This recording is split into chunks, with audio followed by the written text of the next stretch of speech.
this point, I'm going to acknowledge that there is a lot more to the fibre story. I've spent about 20 or 25 minutes giving my perspective, and at this point I'm going to hand over to Melissa Luxmoore, who knows far more about different kinds of fibre than I do, and she will provide her perspective.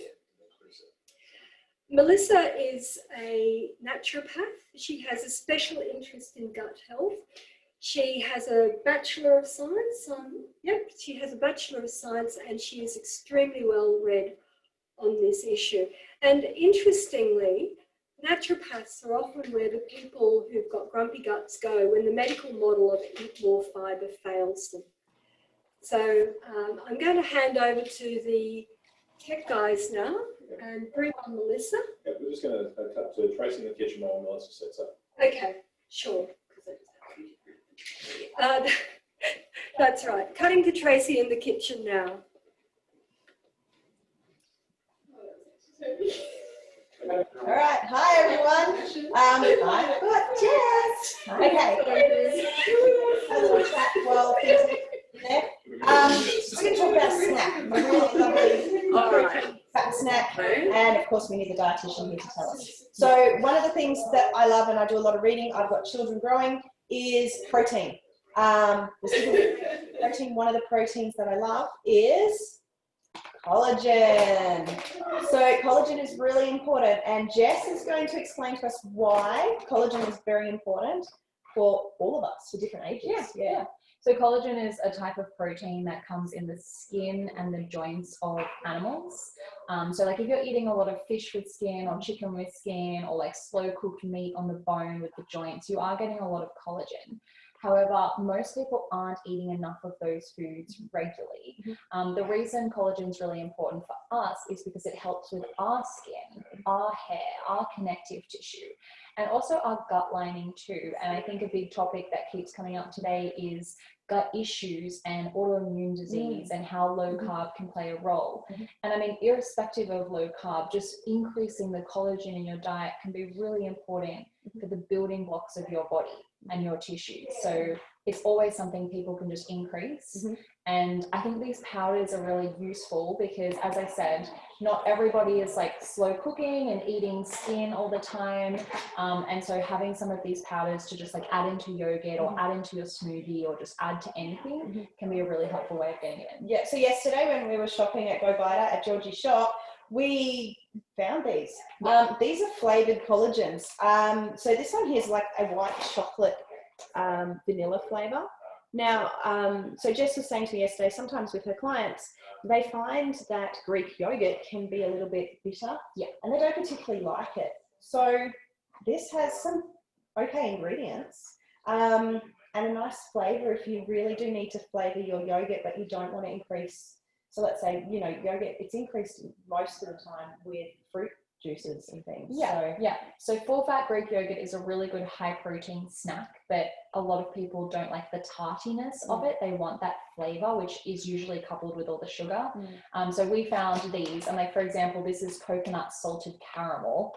So not only is it giving you collagen, but it's giving you a little bit of flavor to take the edge off the yogurt. So someone asked before, like, what's a good high protein snack? This is a really good option. And you can also make your own yogurt. So I've been experimenting with making yogurt. So what I do, I'm very blessed to have a Thermomix. There are other ways you can make yogurt by putting it in the oven and things, but in my Thermomix, I get biodynamic. It's just from Woolies. I haven't been at Coles yet, just from Woolies. You use about 2 tablespoons, 3 tablespoons of that. You need this as a starter. Very simple, pure cream, just pure cream. I think you're showing them the back. Oh, are you? No, that's all the sides. Pure cream. And I use about, I make huge amounts because I cook for an army. So I will work out a little bit of a better ratio, but for me, I use 3 of these 600 mils. And then to increase the fat, I've left it over another bench, I'll grab it. So to increase the fat, it's super creamy and delicious. I've had 2 bowls so far. I use that cream as well on top of the pure cream. And It's really creamy. So I make a natural, this one's natural, and I make a semi-sweet. So when I'm making the yogurt and it's fermenting, I'll add a couple of teaspoons or tablespoons, depending how sweet and who I'm making it for. I'll make the two yogurts. So I've got my semi-sweet and my natural. What do you put in the semi-sweet to make it sweet? Just a little bit of stevia. Or you can put whatever sweetener. I mean, if you don't like stevia, you like xylitol, you can put xylitol. There's also monk fruit. And you can make it to your sweetness. You know, so if you're moving over to low carb, and yogurt is one of those things that you don't want to give up. Yeah, so we'll take some pictures, we'll post it on Low Carb Canberra, and I'll also post my recipe. But we're ready to move over to Melissa. Bye, guys. Hi. Okay, you're right. Oh, hi. My name is Melissa Luxmoore. I am a local naturopath in Canberra. I'm also an online naturopath. Yeah. And I have a special interest in gut health and particularly with irritable bowel syndrome, SIBO, and inflammatory bowel disease. So today I'm going to be providing another perspective on fiber and prebiotics and low carb high fat diet or healthy fat diet. I am a proponent of low carb healthy fat and I have a daughter on keto, so it's something that's close to my heart, but possibly offering different perspectives to other people. So I'm going to start with raising some current dietary and microbiome research and the trains of thoughts around that, and also by asking questions of this research that comes up for me whenever I read the research. So as an amateur researcher, practitioner, and someone who believes that we need healthy fats in the diet, these are the questions that come up for me when I read the current research. So at the moment, a lot of the common current research around the microbiome says that we absolutely need fiber for a healthy microbiome.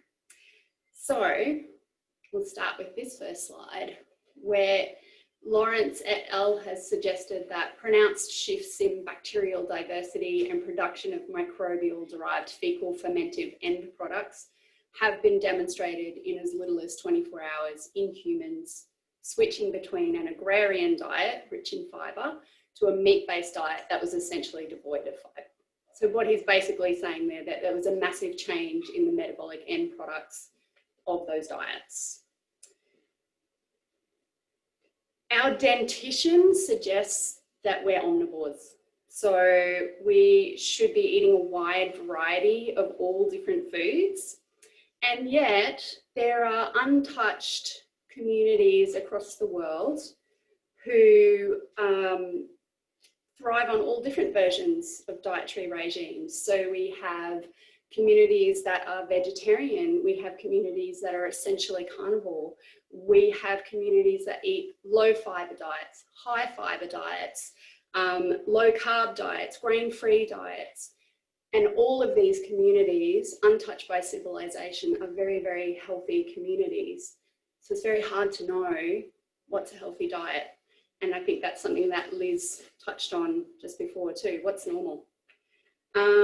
There's also a lot of studies suggesting that a high-fat diet leads to dysbiosis, and particularly a shift toward a microbiome that contains high levels of lipopolysaccharide.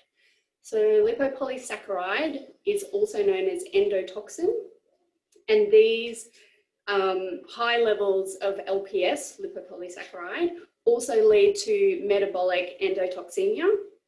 Metabolic endotoxemia leads to chronic inflammation, and there's suggestion that chronic inflammation leads to conditions such as type 2 diabetes, obesity, non-alcoholic fatty liver disease, pancreatitis, and Alzheimer's. So none of those are particularly good things. So this brings me to, what sort of questions does this research raise for me? First of all, when they're doing the research, what sort of high-fat diet are they talking about? Are they talking about a high-fat, high-sugar diet? Are they talking about the SAD diet with fried foods? Or are they talking about dirty keto, nutritional keto, paleo?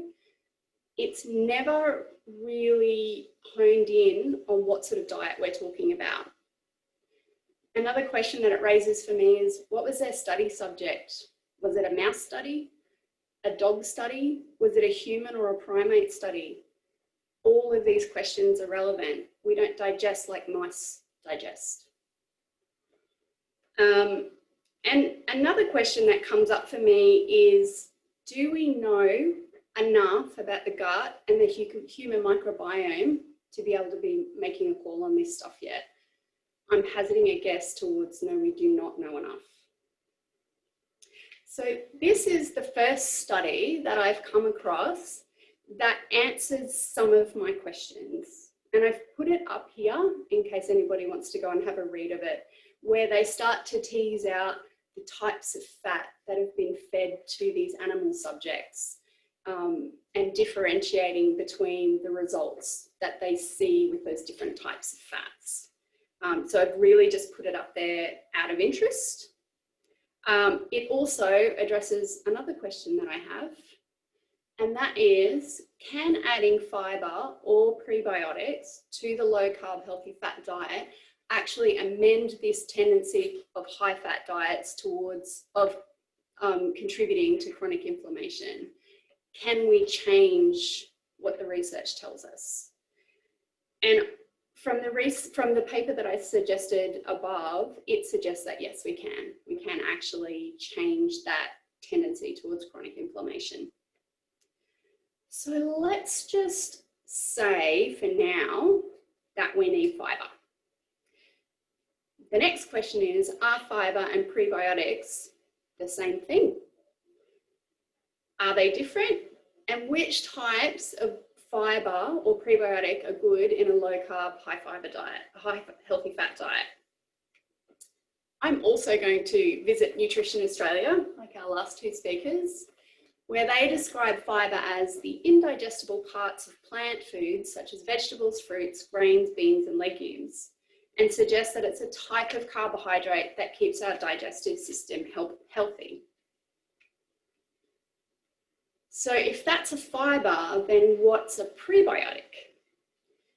Horolac defines a prebiotic as a non-digestible food ingredient that beneficially affects the host by selectively stimulating the growth and or activity of one or a limited number of bacteria in the colon. So the question now is, are fibre and prebiotics the same thing? And I believe that no, they're actually not the same thing. There's another group of foods that also feed the microbiota, and this is where I believe that the fibre group fits in. And these, we'll talk about the prebiotic must-have. So in order to be a prebiotic, it needs to fit 4 criteria. It should neither be hydrolyzed nor absorbed in the stomach or the small intestine.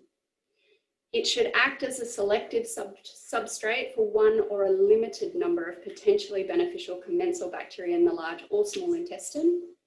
And it should change the colonic microflora ecosystem towards a healthier composition. And it should also induce luminal or systemic changes that improve the health of the host. So they're your must-haves for it to be counted as a prebiotic. And you'll see that fibre does not fit those definitions.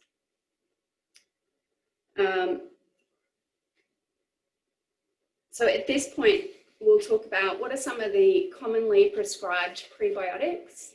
We've got inulin or FOS, also known as fructooligosaccharides, which is why we call it FOS. We have lactulose, and we have GOS, galacto-oligosaccharides. These are the ones that are most commonly prescribed and easily found. There are others. The colonic foods is where we feel that the fibres fit in. So they feed the microbiome, but they don't meet the definition of prebiotic because they lack specificity. So fibres such as slippery elm, pectin, psyllium husks, PHGG, larch arabinogalactans, polyphenols, resistant starches. These are all utilised by a number of bacterial species within the bowel. I think it's important to note that fibres aren't necessarily bad for you. I think it depends on the individual, but it's important to note that fibre just doesn't fit the definition of a prebiotic. So which prebiotic or colonic foods should we be best following on a low carb, healthy fat diet? I'm going to go through some of the most common and the easily accessible. So first up, we have inulin. In its supplemental form, inulin is sourced from Jerusalem artichokes or chicory root, but it's also found in many different food sources. So things like garlic, onions, dandelion root, leeks, and asparagus. All of those are low carb, so they're good sources.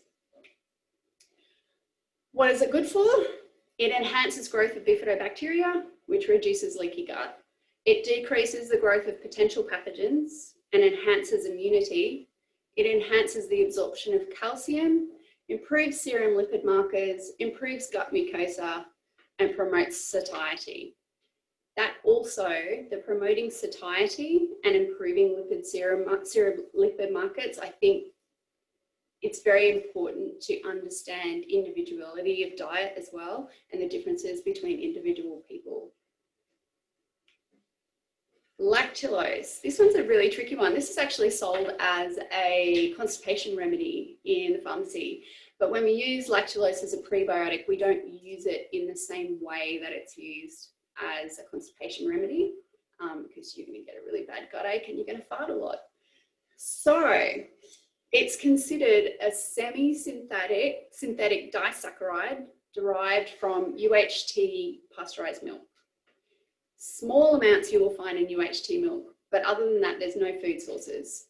So it's an interesting one. It's not something that our gut bacteria would naturally be exposed to. But interestingly, these are the things that it's good for. It enhances growth of lactobacilli and bifidobacterium. It decreases growth of potential pathogens. It eliminates salmonella. It reduces candida by up to 97%. It prevents bowel cancer by preventing the regrowth of polyps, improves constipation, improves lowered immunity, prevents UTIs by reducing E. coli in the gut, and reduces a number of endotoxin-producing bacteria and also reduces the absorption of those endotoxins. So that's really important for reducing that chronic inflammation that we see in those chronic inflammatory conditions. The next one is GOS, and I'm going to talk about this from a food sources point of view, and I'll let you know why in a minute. It's a non-digestible carbohydrate with the supplemental form being produced from lactose using beta-galactosidases, which always trips me up. Food sources include legumes, brassicas, fresh beans, beetroot, rye, sunflower seeds, pumpkin seeds, and LSA. If you're doing ketogenic diet or you're diabetic, you need to avoid the supplemental form. It contains glucose. It's not a good idea. Worked this out the hard way with my daughter. All of a sudden we lost all ketones and I couldn't work out why, and it was the GOS. So it's really important to avoid that for ketosis or diabetes. GOS is really great at enhancing growth of lactobacilli and bifidobacteria, decreases potential pathogens, including the hydrogen sulfide producing bacteria, which are highly inflammatory. These guys are really, really high in LPS. It increases bowel movement frequency, improves stool consistency, reduces bloating and gas, decreases anxiety scores, and I've read some amazing papers on this, improves absorption of calcium and prevents traveller's diarrhea. This one is actually used a lot for people travelling to third world countries. I often will suggest sachets of GOS, and the probiotic SV, Saccharomyces boulardii, goes into their first aid kit. Let's talk about some of the colonic foods and which ones might be good with low carb healthy fat. So with colonic foods, foods entering the colon and serving as substrates for the endogenous colonic bacteria, thus indirectly providing the host with energy, metabolic substrates, and essential micronutrients. They reach the colon intact. They ferment to produce short-chain fatty acids, hydrogen, methane, and carbon dioxide. And short-chain fatty acid production improves the health of the host. Some of the common ones are slippery elm, psyllium, PHGG. They do have a bulking action on the bowel and they feed a variety of bacteria, but if you're constipated, it's not necessarily your best choice. Polyphenols, these are your plant compounds, usually from brightly coloured fruit and vegetables, but particularly green tea, resveratrol, red wine, anyone? Spirulina and cacao, but it's important that you get it from the raw form of cacao and preferably without the sugar. Resistant starches is a tricky area. There's a lot of research and talk about resistant starches in the microbiome, but with low carb healthy fat and particularly with keto, you need to be a little conscious of what exactly you're eating. There's 3 different types of resistant starch. One of those is completely out. That's the cook your rice, pasta or potatoes and then eat them cold. We've still got high carbohydrate content, so they're out. But you could probably look at some legumes and seeds particularly for your resistant starch. I think it's also important at this point to talk about some of the potential problems with fibers and prebiotics, no matter which diet you're following. And some of these problems are things like IBS and SIBO, so small intestine bacterial overgrowth. If you start throwing prebiotics and colonic foods in there willy-nilly, it can actually mean really painful gas production in response to those foods. If you have food sensitivities or an allergy to dairy, it can make introduction of some of these impossible or difficult. For instance, GOS is derived from, the supplemental form of GOS is derived from milk, and also lactulose, it's derived from milk, so they're difficult ones to get in. And also inflammatory bowel disease. Prebiotic and colonic foods ultimately over time can improve IBD. But before you get to that point, you've got messy, embarrassing, and painful symptoms that can come from introducing these foods too quickly or introducing them when they're just not for you. I have one final thought where I possibly differ from some of the things that have been presented today. Oh, also, yes, all of these problems, I forgot about this, all of these problems that I just suggested, they can be overcome with some patience, lots of gut work, and dealing with gut problem, not gut symptoms, and then gradual introductions to improve tolerance to these prebiotics. You can actually get there. It can be painfully slow, but that's better than it just being plain painful. And my final thought is, whilst I'm a big advocate of using carnivore therapeutically to bring about healing, I do believe that we simply don't have enough research or evidence for the effects on long-term bowel health at this point. If we're continually adhering to this type of diet, we don't know what's normal. We don't know what's a normal diet. We don't know what's a normal microbiome. We don't know what happens over the long time. So my advice is to exercise caution and at the very least, try and get some prebiotics in your diet. And that's me. Thank you so much.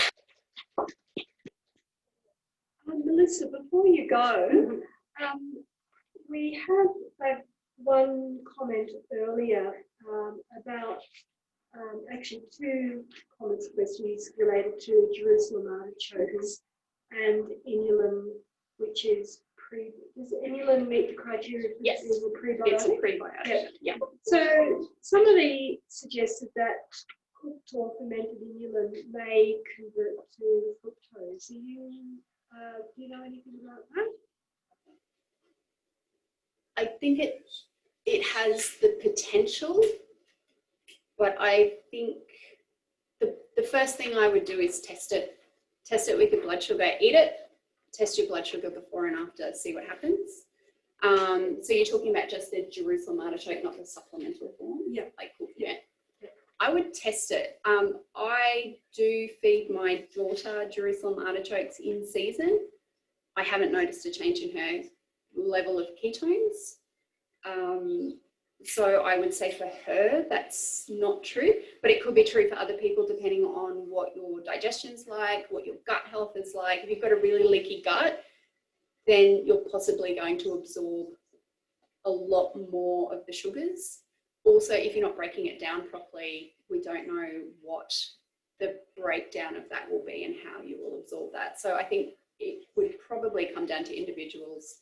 Eat it, test it, see what happens. And I think that's a principle which hopefully is going to emerge from this weekend conference, that if you're not sure, test it, monitor it, see what works for you. While the research might suggest particular things, ultimately it comes down to that laboratory, which is you, the Yes. equals one. Yep. The same person did wonder whether daily consumption of raw Jerusalem artichokes would help diabetes control, and I kind of wonder about, would raw Jerusalem artichoke be something that anyone would want to eat? I'm not sure, but you could perhaps test the hypothesis if you were keen. I would also wonder how that would go with your digestion. I think for me, Jerusalem artichoke in small quantities. Small quantities. They're not called farty chokes for no reason. That's right. We couldn't have a session on 5 without at least a few fart jokes.